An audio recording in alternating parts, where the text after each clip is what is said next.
question is, do you think socialism is the right direction for Black people as a people? No. Nah, yeah, I can say Really, no. no. I don't think so. But the free breakfast, man, they love that free breakfast, bro. That was the shit back then. Man, look, free breakfast, it definitely came in clutch, but it's like they put in plans to help out disenfranchised people. Like with a lot of what people doing nowadays, like they just helping everybody. Able-bodied people, everybody. Easy market scheme. Yeah, I'm sure it's pretty easy. You know, It's a lot easier to do shit on OnlyFans to sell drugs. Shit. Yeah, you know, you gotta know who your competition is, and if you have to pop their ass. Well, OnlyFans just like booty clapper styles. So it's just like Kind of hard trying to find a fucking short moment.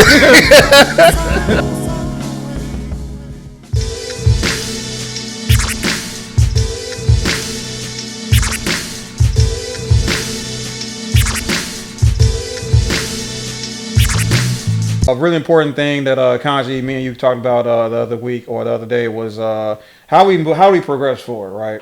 And I don't want to necessarily make this. This obviously this is not going to be a one-time conversation. Yeah. There's going to be something we're going to have to keep coming back to. We're going to keep coming out with different ideas.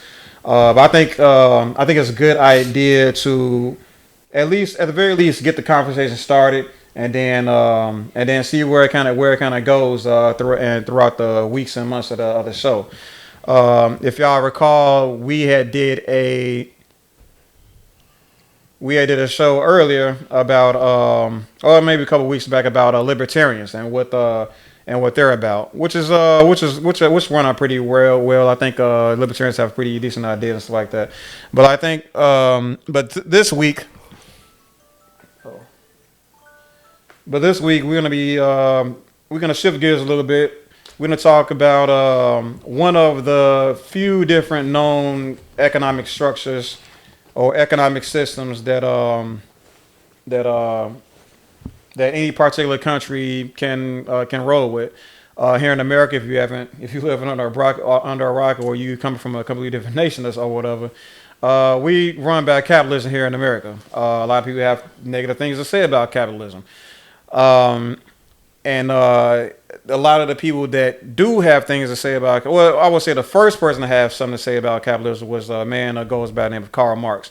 He had, and with him came the idea of presenting this alternative economic structure called socialism. So today we're going to take a look at what that's all about, right? So.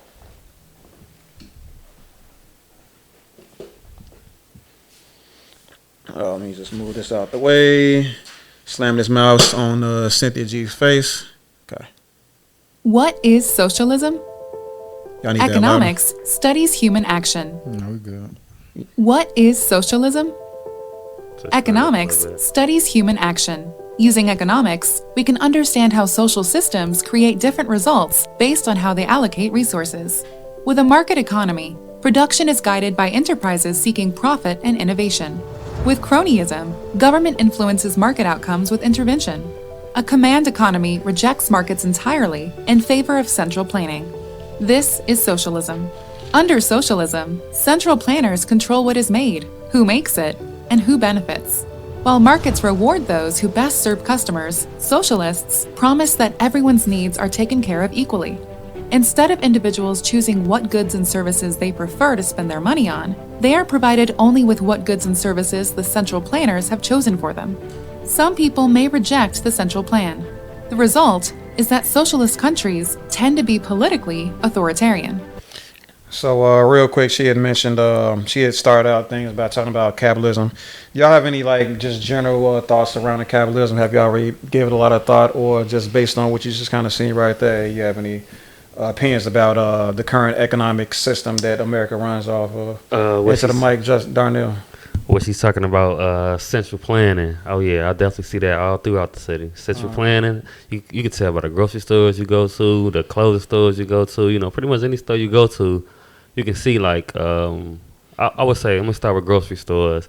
If you go to a grocery store in the hood, you see the products is not up to quality, you know. And then the further you drive out or you go to different neighborhoods, the quality be a lot better with food.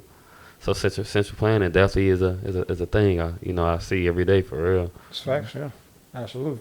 That's a good ass example for real, for real. Shit, good example. Well, grocery stores would be like what? Save a Lot out in Dalton, and then you can compare that to Whole Foods. Yeah. It's polar opposites. Interesting examples. I didn't even think of that was. Yeah. No objections there. Let's continue onward. The economic consequences of central planning are just as bad. For example, profits reward and encourage innovation and efficiency. If you are the first to create a new product or find a cheaper way to provide a service, the individual who risks capital is financially rewarded. Under socialism, there is no incentive to innovate because the rewards go back to the planners. Central planners also operate based only on their own knowledge, which is always less than the collective knowledge of society. Think of the difference between a published encyclopedia, which is static and quickly becomes dated, and a decentralized alternative, like Wikipedia, which is constantly evolving and growing. Markets also create a unique piece of knowledge: prices. Since many resources, such as steel, have a variety of different end uses, prices signal whether the use of a specific resource satisfies the top priority of the community. Should a factory produce hammers or nails? In a market economy, prices indicate when there is a greater need for one product over another. In a command economy, government blindly makes that decision. Without economic calculation, enabled by prices, a complex economy becomes impossible. The socialist goal of redistribution of wealth makes the basic mistake of not understanding how wealth is created. An economic system that does not reward innovation, saving, and production will see the quality of life for everyone decline. Often, politicians today will not go so far as to call for the socialization of every part of the economy, only for certain sectors like healthcare, roads, and education. While a mixed economy of markets and socialist services can function better than a purely socialist economy, there are problems that still exist. For example, a truly socialist healthcare system forces decisions about the use of scarce resources, like hospital beds, machines, and medicines, to be decided not by individuals, families, or doctors, but by government planners. While patients of socialist healthcare may not have to pay to visit the doctor, they may face other critical obstacles like long wait times, medicine shortages, and rationing of care, all resulting in a lack of medical freedom. Economics explains why freedom makes society richer and more prosperous. The case for socialism is not grounded in economics, but an appeal to equality. The result is to make people equally poor. The goal is to make people equally poor. It's kind of rough, right around the edges. Kind of a rough statement to make about something that people truly hold very much so dearly to. Any knee-jerk reactions to what socialism is? About what they said. What was the ending line she said? The ending line was the goal of socialism is to make everybody equally poor. And ain't that what Democrats are doing damn near? That's a lot of people will try to make. A lot of people are making that claim that a lot of Democrats are trying to run a socialistic agenda, but and then there's other people that are like further left on that political line that will say that Democrats are currently not socialist enough. You're right. Yeah. So it's just kind of where it kind of depends on where you kind of fall on that, that theoretical political line. It's a spectrum within a spectrum. It is a spectrum, yeah. But no, I ain't gonna lie. Like, it was a while ago, I had done research into what socialism is, fascism, Marxism, and I did draw lines between socialism and the Democrat political system, and I came across democratic socialism, and I feel like that's kind of like what I was saying. That's exactly what it is. That's what this country kind of falls under when it comes to left and right politics. I always get it confused, but the Democrats are really democratic socialists. I mean, they don't democratic socialists. Mm-hmm. Yeah, like just kept trying to keep a lot of the humanitarian type systems available for everybody to use, and yeah, everything on. Yeah, I think I'm pretty sure I'll follow you. Is that do you think that's a bad idea for America as a whole, or As a whole, yes, it's a very bad idea. I think so as well. huh? I think it's kind of a bad idea. I mean, it needs to be boundaries with all this. It kind of needs to be boundaries with all this. Anybody got it? Like any? How do I put this? I can. Okay, I'll just go ahead and say what I'm going to say then. Like, I do like the idea of helping the needy, right? I mean, we have needy people in our own families. You know, there's needy people abroad, like the whole nine. But I do agree there needs to be some level of like boundaries established. And when you say needy, how needy are we talking now? Yeah, How needy are we talking? When I say need, I'm not talking about the able-bodied. Yeah, You know what I'm saying? If you- special needs maybe, special needs maybe. People who Special can't, needs, but people who can't help themselves. yeah, people who can't help themselves, What y'all talking about, man? I was to say, what level of needy are we talking about? I don't know what y'all talking about, man. I ain't gonna lie to you. All right, okay, all right. He don't want to comment any further until he gets clarification. What you mean? So I mean, like I said, if you got two hands and feet and you are underskilled, that's low key your problem. You know what I'm saying? Yeah, exactly. Like I said, you get like, man, there's jobs out here. Just saying, and I said people need workers. You know what I'm saying? And now more than ever, it's like black businesses need workers. We also need workers that actually show up. You know what I'm saying? But like, so I mean, I can, like I said, I believe I agree with you. I don't know. I'm still kind of worried about what needy means. but like I said, like you can't sit there and help people that don't want to help themselves, right? Yeah, right. can't- That's what we're saying. Like, how needy are you? Yeah, if you can help yourself, bro, you gotta make a decision. You either want to be a bum, or do you want to make some of yourself? You know what I'm saying? As I said, I like the idea of helping people. You know what I mean? But we can't sit here and help everybody because it's gonna run. Man, like we a bunch of modest earning citizens, right? And our pocket's gonna run dry first. Right, so all these I understand a lot of brothers want to say, "Oh man, you got to come help us out," and we fighting for the cause, and give me, not necessarily talking about the people that's like on the streets begging for change, but like a lot of people that's trying to advocate for like these types of programs that and they're asking broke people to help out with these different type of programs. It's just kind of tough. It's kind of tough right now. You know what I'm saying? Yeah. And I understand with them trying to take these ideas to the government and to higher powers to get to enforce that upon like to the United States as a collective. Okay, that's something.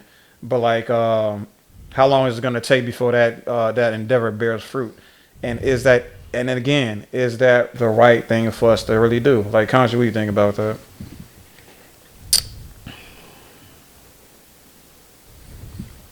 Like, I think the only thing, I mean, I agree with her. Socialism, that is some trying to keep everybody poor shit. But I think the one thing that she mentioned that kind of spoke me when she was like explaining the resources when it comes to how they deal with the resources when it comes to the hospitals. Yeah, and it's governed by the government. So that's a like very scary one. Yeah, right. So they can determine like, oh, well, we only have this much stuff, so if this many people come in for it, they just shit out of luck. Don't be on their bad side either. Right. But now that put a lot into perspective though. Like, yeah, other countries may have free, healthcare and stuff like that, but just like what she's talking about though, how long are they waiting to get that treatment? To get those services done, that operation, things like that. And how long are they waiting? Yeah, it's free. But how soon is it being taken care of? And I mean, to be honest, it's not really free now, is it? It's coming out of taxpayers' dollars. Yeah. So it's not even free. Mm-hmm. And not only is it not free, it's also inconvenient because you're on a waiting list. Yeah. And you're waiting past. I mean, I'm not to put. I mean, I know this is like knocking on like elitism and stuff like that, and I know people have a problem with prioritizing people that actually make a lot of money and stuff like that over people that don't make a lot of money. But I mean, that's just what that's what capitalism is. It allows for that freedom to do to choose the type of healthcare that you desire, and it also, I mean, along with that comes the timely manner in which you're getting served. You might be in a situation where you're in excruciating pain, but but under socialism, you're going to be you're going to be dealing with a severe waiting line. I mean, I've listened to other people talk about this, and they said some the countries with free healthcare, right? I mean, there's a 6-month waiting list for certain doctors, right? Because they're overworked. You know what I mean? So it's great. It sounds great on paper. It sounds beautiful on paper. Yeah, free healthcare sound like Popeyes in the hood. Someone ordering Popeyes in the hood. What countries fall under socialism? Right now, well, the most recent was Venezuela. Okay. And you know what happened? We kind of see what's happening with that. Yeah. But just like that, for the most part, I think I kind of feel like it was part of it. Part of what's going on right now is like what Jay Rashid was saying regarding like some countries are implementing socialistic action or legislation into a democratic system. So like, was that what you meant by like that social democracy type situation? Democratic socialism. Democratic socialism, yeah. So like it's still capitalism, but the money the money that we're taxed is going towards socialistic systems or humanitarian endeavors. Did I answer your question? No, yeah, definitely. Okay. That's messed up. So I'm gonna ask this question now. There is some people out here, and one of the people that we're actually gonna be talking a little bit about today. There are black socialists, right? There are people that are black people that are on YouTube, on TikTok, Twitter, X, whatever you want to call it. These black people are advocating for the implementation of socialism as a basis of economic structure in America. You know what I mean? They want to change things around in America to switch from capitalism to socialism. And to be honest, this person didn't really. I mean, she did mention that this is a bit of a simplification of what socialism is. There's other things to talk about regarding socialism.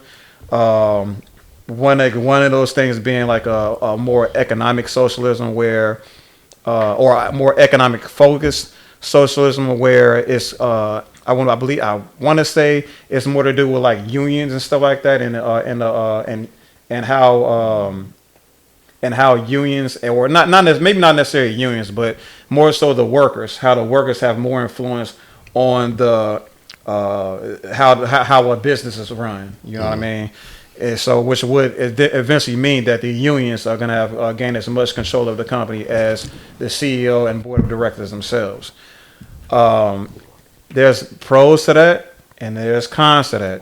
And I think before black people all come to a consensus about what we're going to do, which decision or which direction to go to, we either address both sides, both good and evil sides of all forms of socialism. So just based on what y'all already understand about socialism as it stands, do you believe socialism is the right move for black people? And just a real quick reminder about black people's history with socialism. Some people argue that Dr. Martin Luther King himself was a socialist, right? People are saying that the Black Panther Party were practicing socialism type like the free breakfast programs that they had when they was feeding the needy and stuff like that, and all of the again humanitarian things that they've done for the communities. Those are socialism endeavors, right? Campaigns. Mm-hmm. So black people do have a history with socialism, but do y'all think that in today's climate, with the rise of black entrepreneurship and the understanding that in order for the black community to grow up, is going to take black dollars directly to be injected into these communities. Again, again, the question is: do you think socialism is the right direction for Black people as a people? No. Nah, yeah, I can say Really, no. I don't think so. But the free breakfast, man, they love that free breakfast, bro. That was the shit back then. Man, look, free Yeah. breakfast, it definitely came in clutch, but it's like they put in plans to help out disenfranchised people. Like with a lot of what people doing nowadays, like they just helping everybody. Able-bodied people, everybody. You know what I'm saying? You can go fill out an application and boom, you're approved. Yeah. You know what I'm saying? So it's like they're not really screening things how they should, and it's like with them just giving it to everybody, it's like it's messing us up. So it's like we really have to look into stuff and temper how we, you know what I'm saying, helping out the community. You know what I'm saying? Black people been dependent on Section 8, you know. Since it was They've introduced. been, you know, depending on that for decades. Isn't that at this point amazing? now, so. For real. So yeah, you know, you give somebody the opportunity to have free benefits and stuff. Look how they take advantage of it, you know. Dude, I mean, that's tough, man. They seem like they just don't want to go out and get anything when it's already being delivered to them. When it's already been, you know, given to them. I mean, yeah. it's messed up. I mean, it's truly bad. Why go pay for a $300,000 house when somebody can do it for you? You know, somebody can do it for you. Crazy. Facts. Man, I mean, like I said, it's like I said, it's tough, and it is in a sense really looking down on the people that just don't have the means or don't have the skill set and all that stuff. But man, this capitalism does something to that hunger does something to your feet, right? That hunger does something to make you go out and get something, right? But I mean, it's tough at the same time because. I mean, you look at the beauty and the convenience of fast money, right? And you know what fast money has done to, I mean, you see what fast money has done to the Black community. You know what I'm saying? As a matter of fact, it's like fast money is so addictive to the Black community that the cartels and then turns to find out the Chinese pharmaceutical companies is actually getting in on that action. You know what I'm saying? That's a podcast. That's a discussion for another time.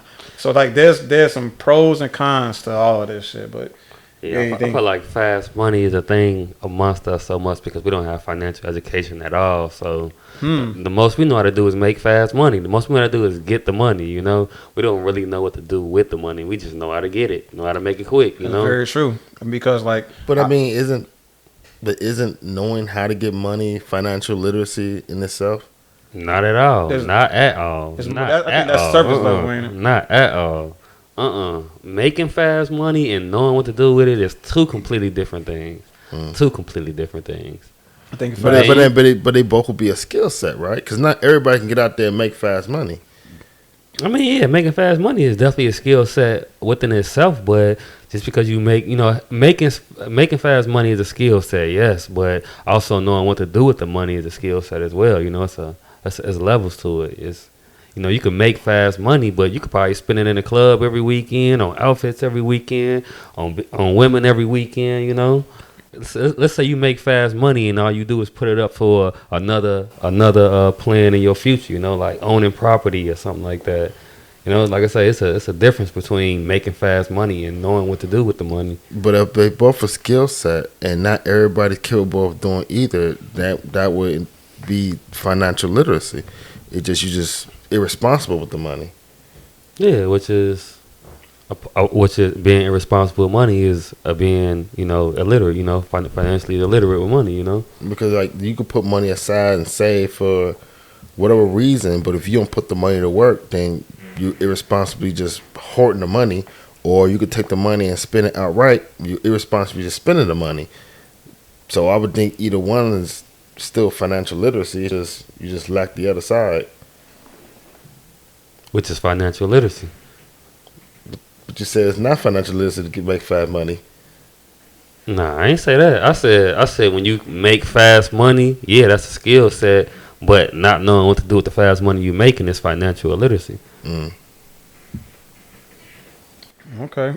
Yeah, I think I would definitely say fast money is just a bit too shallow. Like that's like surface level. Yeah, I of mean, economic. like I say, I mean, making fast money is not really. I wouldn't even say it's a skill set. To be honest, I can go sell loose squares on at the gas station all day, and it's fast money and stuff. I want But I mean, to let's but let's I let's make mean- it actually let's make it actual like a real discussion though, because when I fast money is like you selling is more than sell. Well, then again, maybe you could make a lot of money selling loose cigar. Yeah. Oh, you're probably right about that. No, Okay, so, But so like let's look at it. You got to look at it. You got to look at it from a pragmatic state. Like, when you're looking at making fast money, it's fast because you understand the market. You understand the market. You understand supply and demand.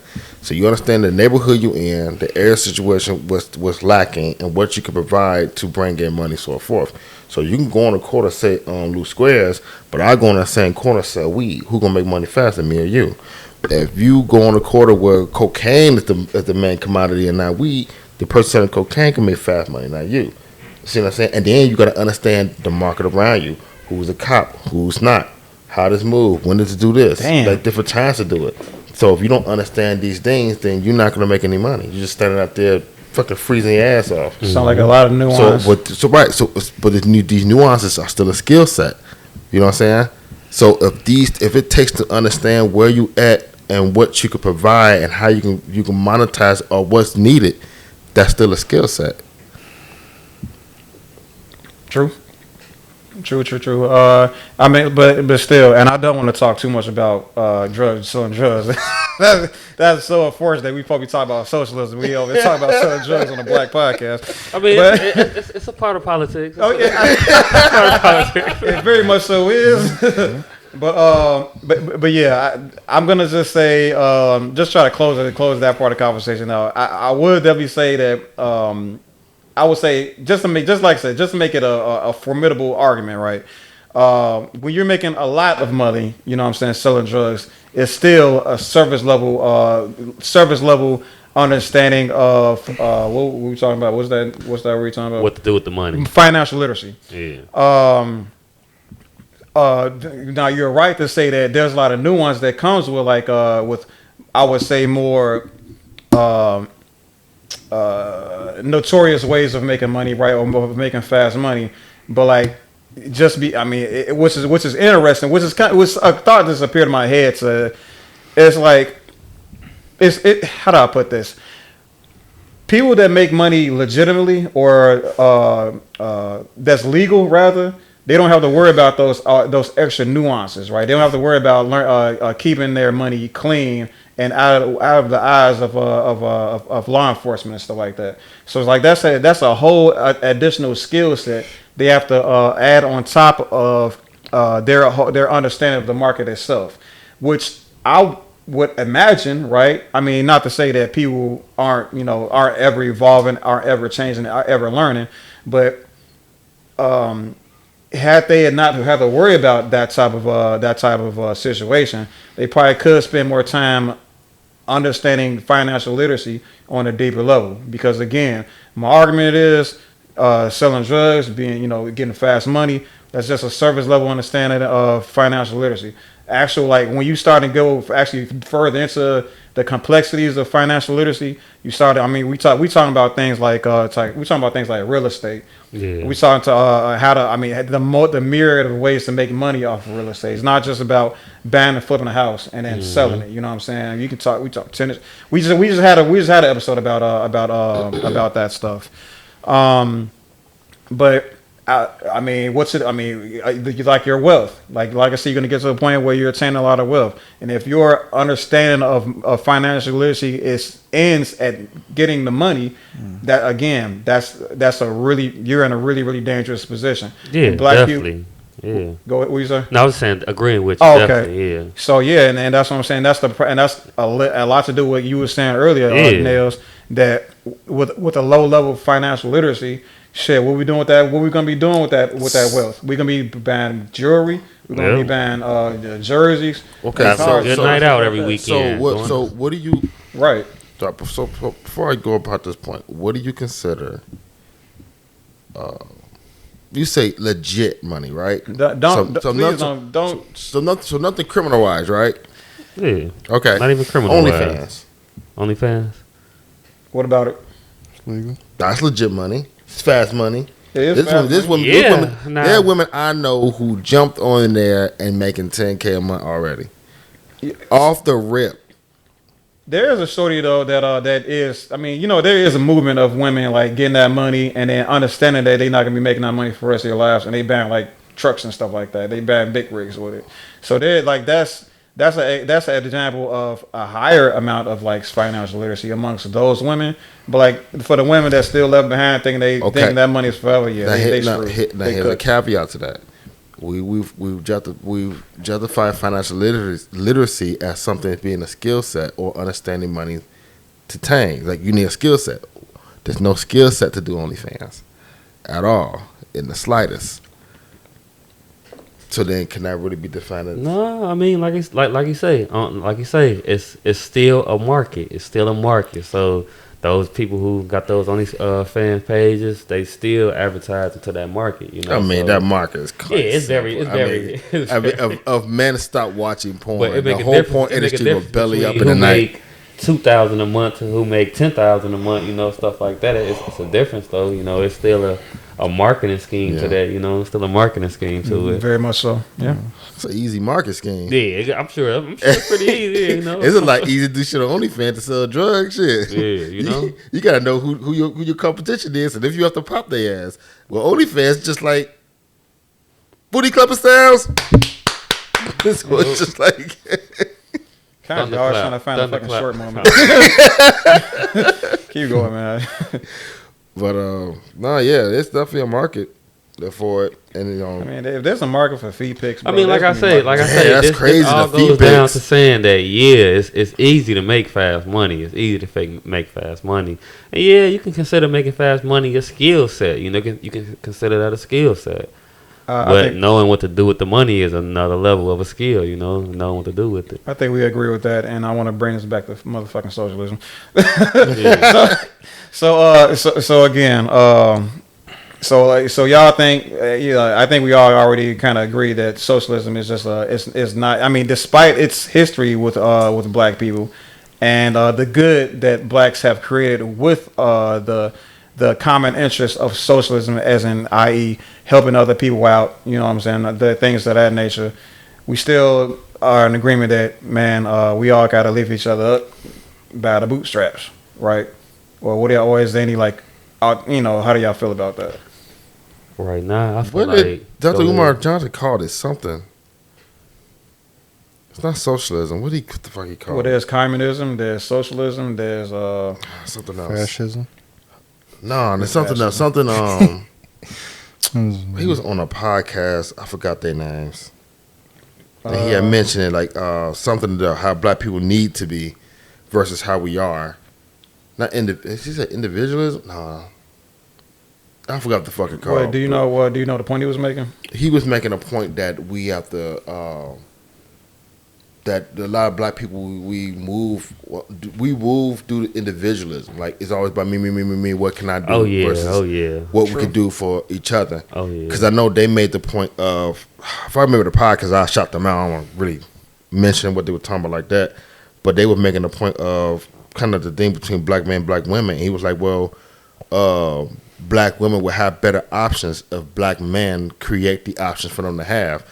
Even though I completely disagree with that, because that just takes accountability away. But he was like, basically, like, if there is a woman there who got like 4 kids, because she wanted 4 baby daddy for whatever her reason, that we as black men should like provide for that black woman, help her out, in complete disregard of we got our own families. I'm not saying so much again doing something like that. I feel like it's that situation like that. It'd have to be, things involved for a black man to just jump into that situation. Like, maybe he really had a connection with her. They really hit it off, knew each other, or something like that. I wouldn't just go tell that the everyday black man go jump into a relationship. She got 4 kids. Right. But like, and go make that your peace. I wouldn't just. But that to the socialism thing, like the socialism thing is helping out the needy. And if a woman has made 4 bad mistakes and got 4 kids from it. Those are And not then- bad mistakes, Kanji. Those are gifts from God, Kanji. I think we kind of. Okay. I think Booty we getting clapping away sounds from what happening 4 socialism times. is. I think we getting away from what socialism is. I get it, like No, getting away from but the idea of socialism is to help the needy, right? It's the she ain't goal. needy. She just need to stop having kids by these damn baby daddy. She ain't needy. She don't need it. She just having too many kids. She need to stop and get back to her goals and her career in life. You know, get back to what she was doing in life, or you know. Yeah. So I mean, I do think black people need to help each other out, and we don't really move like that. You know what I'm saying? So would you say that we can practice a sort of socialism with amongst us as a culture, as a people,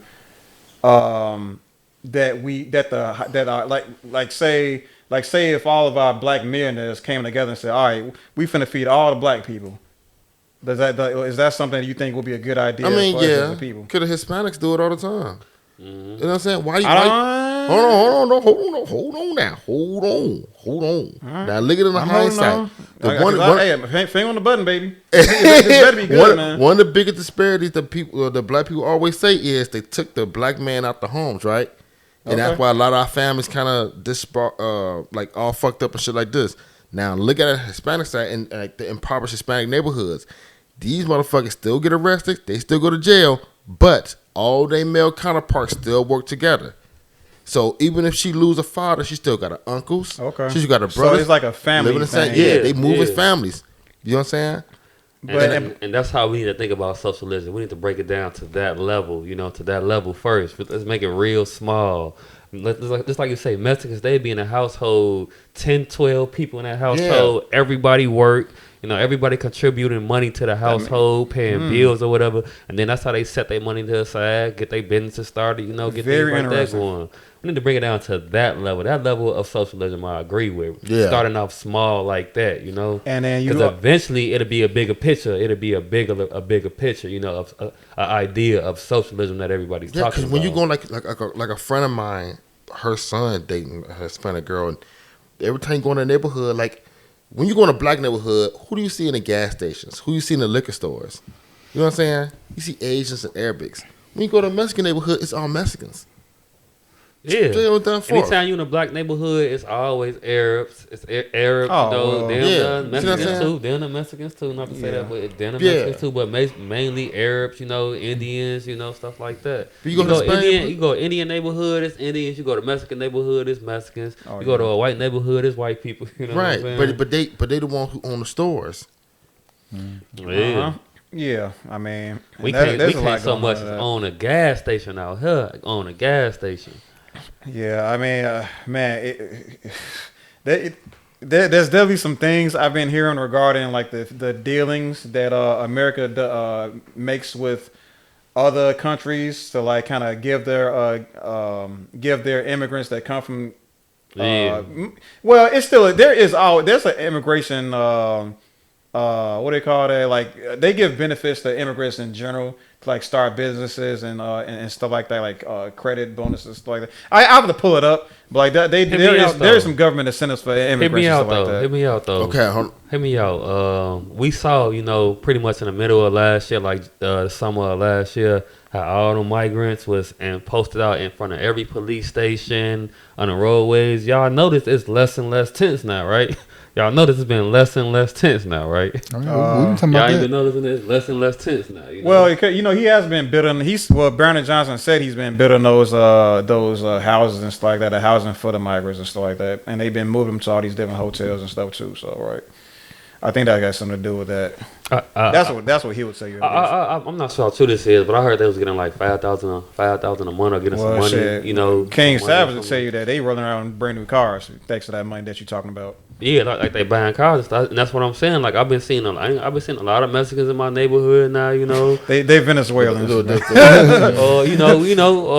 they are. I don't know. I'm sorry, I don't know what they are. I don't know what they are. Salvadorians. You know, I never really, you know, greeted them or personally talked to them, they just look like they of Mexican descent to me. You know, Facts. Jesus. not being disrespectful. That's how they look, you know. I'm so Mexican. Look at us to be like, oh, he's black. You know, they don't be like, oh, he's French, or he's African, or he's Ethiopian. They don't do that. He black. They really, you're right about that.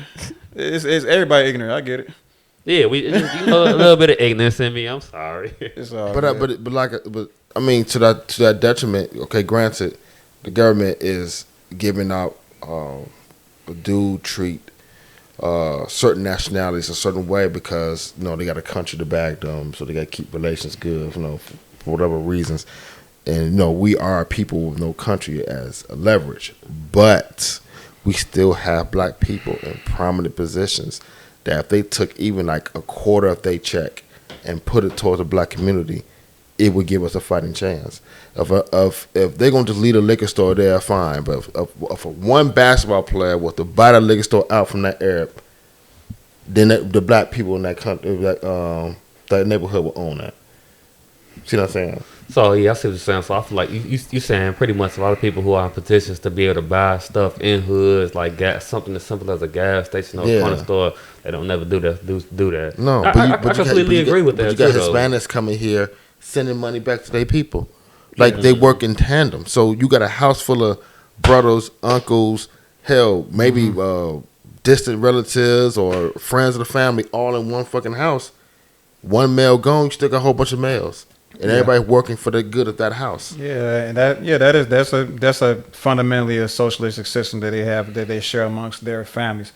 So I guess I'm trying to kind of wrap this part up here. Y'all saying that it's a good idea for blacks to implement a sort of, or maybe a pseudo type socialism where we limit the access of our funds to our family members. Yeah. Because I would argue that it's a good idea because we have a good chance of vetting out those family members. So if you got a family member they ain't about shit, then you can not to say cut them off completely, not to say to exile them, but you kind of know how to deal with them to help to support them, not just to help him, but for him also to not be such a liability to the family. You know what I'm saying? Yeah. So it's not that you just throwing money at them, but you also like giving them enough to survive on, and you're also helping them develop as a person so that he can become self-sufficient. So I want to wrap it up right with this last tidbit, right? So I don't know if y'all are aware of this, but I don't know if it was Ford or one of the American car dealerships or car manufacturers actually came up with a deal with their workers, and I believe this had a lot to do with the union. Now this goes back to that economic side of socialism that I spoke of earlier, by putting the means of production to the workers, not really focused on the CEOs and the investors and stuff like that. But so what ended up happening in this situation was the workers came together, said, "Hey, we want less work. We want to work less hours, but we want the same pay." Do we how do I put this? So just off of that alone, do y'all kind of see how that can spiral out of control? Less hours. They want to work. They want to produce. They want to work less hours, which means less product, right? But they want the same pay from their employers. Less hours, less product. Less hours, less product. Does that sound sustainable to anybody here? Justin? Nah. I honestly was thinking about working more hours just for less days. I mean, you said working more day. What? More hours, less days. But wouldn't they equate the same? If you take the amount of days it takes to make a certain amount of money, increase the pay, lessen the days, but you still come up with the same amount. I don't really see how that would mess anything up, really. I'm saying, okay, put it this way. These people, theoretically, I don't know how many hours they working now, right? Yeah. They want to work 30 hours and they want to get paid like they're getting paid for 40 hours. producing the same. I mean, producing, and obviously, if you're working less hours, you're producing less of the product to sell on the market. Yeah. Right. So and then and they're asking the company to supplement this decision. Ooh, excuse me. They're asking these corporations to for the same pay that they normally would. So you're putting an extra strain. You're putting an extra strain on the company to come up with the same money, right? While the company has less products to sell to the market. Not really. If they make it a shifts. So if they, let's say, he worked 5 hours, I work 5 hours, they still have manpower do all that time that's gonna put out the product. That's kind of hard. I kind of can't see that, because if the whole company as a whole is working less hours, I'd imagine that means less product is being created and shipped. Not really, we would because have to talk about different shifts, though. Yeah, that's what I'm saying. Different shifts, because if they got 3 different shifts in a day, and every shift is 5 hours, or they got a multitude of different shifts throughout the whole day. Let's say the company runs for like 24 hours, so you got every 4 hours is a change of shifts, but they increase the amount of people getting paid, so that way they're getting the same amount at the end of the week if they would work a 5-day week or an 8-hour shift every day for 5 days to just 4 hours, and if the outcome is still the same in terms of pay. No, I don't really see what damage they could be done, especially if the shift changed every 4 hours. Because of the amount of product. It's like saying that the business hours are not really changing. It's just the schedules for the employees are. Yeah. The production is not changing. The employee hours are.